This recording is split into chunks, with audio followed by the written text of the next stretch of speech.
everybody. Let's see.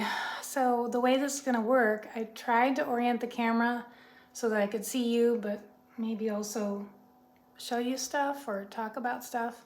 So let me know if you can see and hear me in the comments. I want to make sure comments are working.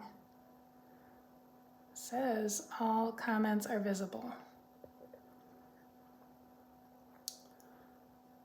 Let's see. Yeah, well, I'm just gonna go forward, hoping that you can hear me. Give me a comment if you, when you join. So I thought I would answer questions and also maybe show you some things if you're curious about some supplies. And I'm working on a 2-camera setup for this, but we'll do the best that we can with this setup. All right, I'm not sure comments are working. I don't see any.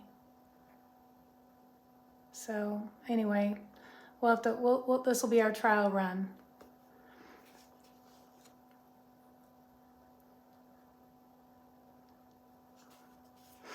All right, I'll just start talking. I'm not sure if you're there or if you can hear me, but hopefully you can. All right, so I've been getting a lot of questions lately, or on the group about the palette. If you guys are joining, give me a comment to let me know that you're here. It's just not showing me anything. Okay. Anyway, trial and error, right? The airtight palette. I just did another video on this. I posted it on the group. It's great. Just don't take it on a plane and check it with your baggage, because mine, it just, everything came out and made a big mess basically. Okay, so the other question I've been getting is, what's the difference between acrylic gouache and, let me get a regular gouache here, especially when they're both made by Turner or they're both made by Holbein. It can get really confusing. So here's the Turner regular gouache and the Turner acrylic gouache. So any gouache that says acryl or acrylic, like here's the Liquitex version, acrylic gouache, means that they've added acrylic, right? Kind of a no-brainer. But what it means is that once you paint with it, it acts like acrylic in the sense that you cannot reconstitute it with water. So it will be permanent, so to speak. Whereas regular gouache, without the acrylic in it, can be reconstituted with water. So for example, I think I'm trying to remember which one I painted this in. Last night I was in front of the TV, and if this was regular gouache, which I think it might be, I could go in right now, even though this is dry, and I could, disturb or blend these more, work with them. But if it's acrylic gouache, like, well, that's regular gouache too. Let me find one that's acrylic gouache. Oh, these are. So this is acrylic gouache. So it's done. Like, there's no more painting over this. I mean, you can paint over it, but there's no disturbing this. It's dry, it's done. It cannot be reconstituted with water. That's the main difference between gouache and acrylic gouache. So what does that mean? Well, I'm still learning that, and when I'm doing something where I'm going to do layers and I don't want the under layers disturbed, I reach for the acrylic gouache. And I feel like I find myself reaching for it more and more, because if you guys have questions, just go ahead and make them. Something must be where the question setting isn't working, because I'm not seeing any comments. So anyway, we'll fix that, but we'll just make this one way, I guess. But if you, oh, there is a question, yay. Okay, what's the difference? Okay, whoops, hang on. What? It went away. Well, that doesn't work. I think I saw that you said, what's the difference between, it literally came up and then faded so quickly. Oh, there it is. What's the difference between gouache and just regular acrylics? Do you get better colors? What's the advantage to using gouache over acrylics? Great question. Okay. Let me show you, let's think if I have something here that was mostly acrylic. Actually, I think I used a lot of acrylic gouache on this. You can kind of see it here though. Here's the difference. There's not a lot, but acrylic, regular acrylic, it doesn't have, so the main thing is it's got like a plasticky sheen to it. So when you paint with acrylic, it dries and it's got like this glossy sort of, it's like plastic, you know, and so, and it's also just feels different. Gouache has this sort of grainy textured feel and dries with a chalky matte finish. So for example, if I had done this in acrylic, you would not see this. See how opaque that blue is and chalky? Like you're seeing the metallic, but you cannot see a sheen on that. It's just, this is just personal preference, but it's just a very matte, chalky, intense color. Now, could you do something like this in acrylic? Yes, you could, but it would have that sheen and it would have, you would have to layer it. Acrylics requires more layering. You'd have to layer it to get that opacity. And sometimes I have to layer acrylic gouache if it's a lighter color, but it just gives you, same here. So if this had been acrylic, you would see like a sheen to it all. So that's the biggest difference. There's a chalky matte textured finish. It's just kind of a something that either, you know, you kind of fall in love with if you're going to, you know, it's the best way. Okay, yay, Kristen, we got one question answered. And yeah, I don't remember how this happened, but somehow gouache was my first medium. I mean, watercolor, I guess, but, and most people do not start with gouache. I really don't remember how that happened. Maybe I had a cheap set or something, but I fell in love with it. And now on a big painting, like, let me show you this one. That floral over there, that's acrylic. And, you know, it's just too big to try to use little tubes of gouache. But I'll tell you what I have done. Let me turn this one around. On some paintings, let's see. Well, like this is a larger, I'm gonna walk you guys over here. This is a larger painting that's gouache. And then, actually these are, that one up there is acrylic, the teal one. This looks like the sketchbooks, right? It's a lot of everything. And then what I have done is like this one over here is an oldie. It's acrylic, and then I've gone over it in gouache. And the same with this one. So like I've gotten my textured feeling. I painted the gouache on top of, I don't know if you can see that. I painted gouache on top of the acrylic. So I could decide, I'm bringing you guys, sorry, don't want to make you dizzy. I could decide on this one to, once I'm done, this is, you know, just in process, but I could come over with some gouache and get that chalky, intense feeling that I want. So yeah. Oh yeah, good. Yeah, it is fun. I mean, you know, my attitude is experiment. Nothing bad's gonna happen. I mean, you know, if you have a painting you really, really love, maybe don't experiment on that one, but you have your sketchbook, so you can experiment with all kinds of things. I mean, I think it's all here in the sketchbook in terms of what I've tried.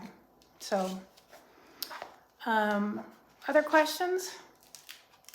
I'll just focus on some of the questions I've heard in the group, which are around supplies. I guess you guys have asked about the supply list. It's in the class in the modules 1 and 2 under downloads, and then I also put it in the Facebook group under files. You guys have been asking about the gold pilot pen. I've got 2 sizes, this one and this one. I use them a lot. This is the,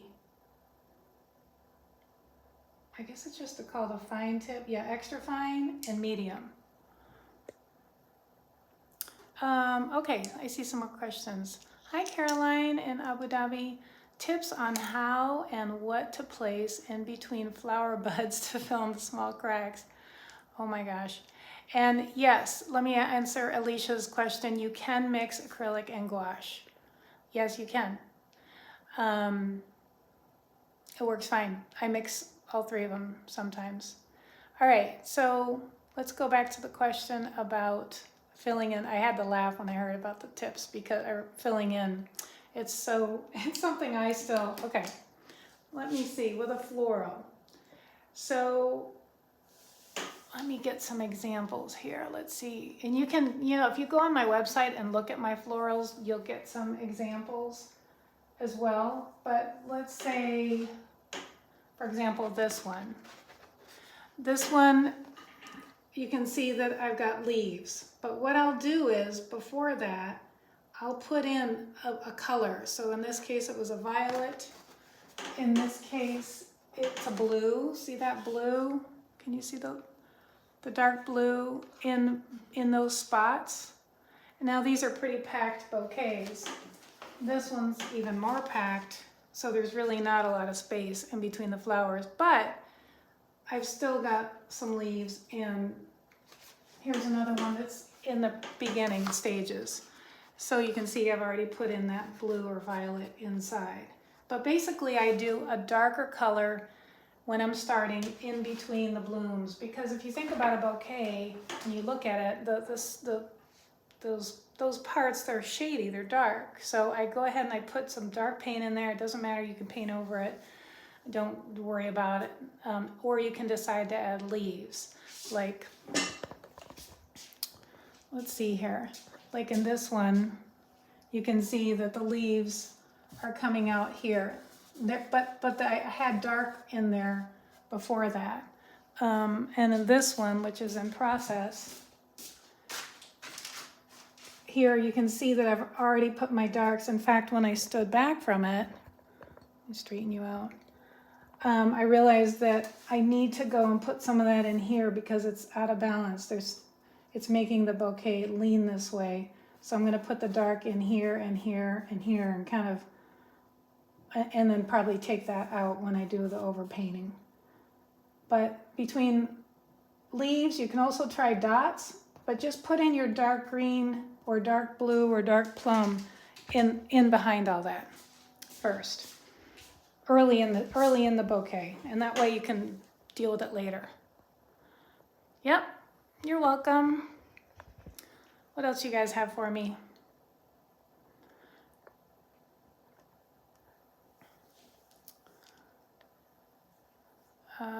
Okay, I think I've answered all the questions so far. Now I know how to pull up the comments. And let me see if there was something else I was going to show you. See, remember when I talk about cleaning your brush on the pages, on blank pages? That's what that is. This I was messing around with last night. It's so thick with paint. I was just playing around. This you guys recognize from the class? And so what I've been doing lately, that's a page that hasn't started. And my new class that I'm working on is going to be these kinds of abstracts. Still deciding. I think I'm going to call it Abstracts Made Easy. We're going to paint this. I've got 3 paintings.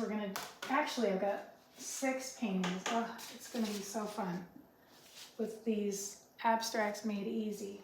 Because abstracts can be kind of scary. Another tip, this is on my desk.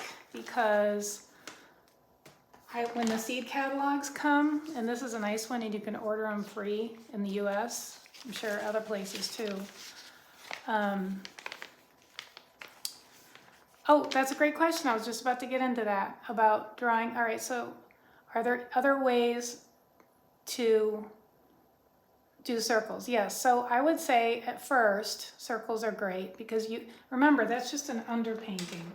And then you can start, so if you do your bouquet and you just make circles, that's just like a placeholder, okay? And then you're gonna develop the blooms from there. So like, when I started this, and this is, I don't know, maybe not even halfway there.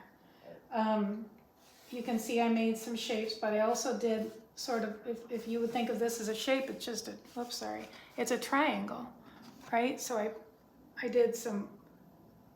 do try not to do perfect circles, so I work on that, but a shape type circle. Then this is sort of a triangle, if you think of it, that kind of bloom that's gonna develop there. This is a peony, so it's not quite a circle.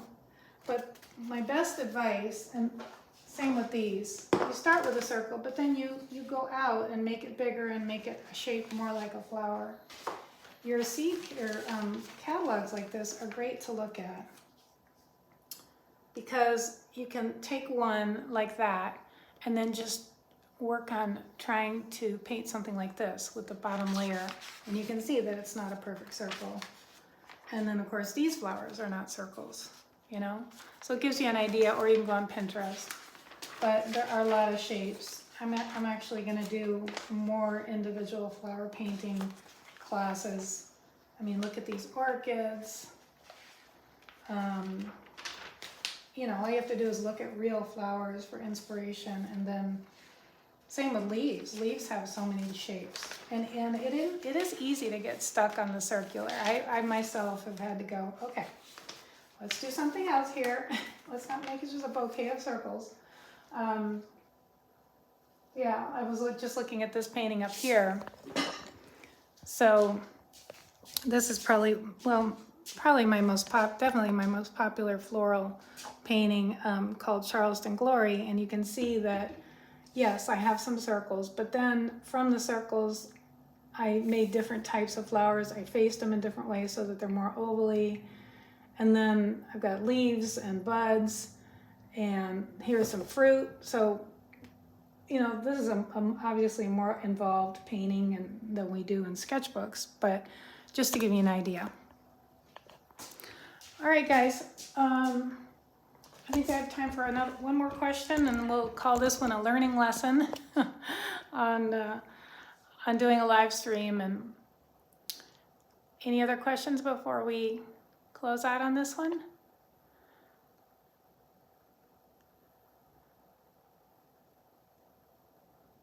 I love how you're supporting each other in the group. I mean, isn't it just great? You guys are encouraging each other, and all the scared people who, is really all of us. You're welcome, Kristen. We all need that. We all just need that encouragement and love, and to coax our creative spirit out of hiding and keep it out of hiding. So thank you so much for being so encouraging in the class. All right, we'll try this again. Thanks for coming.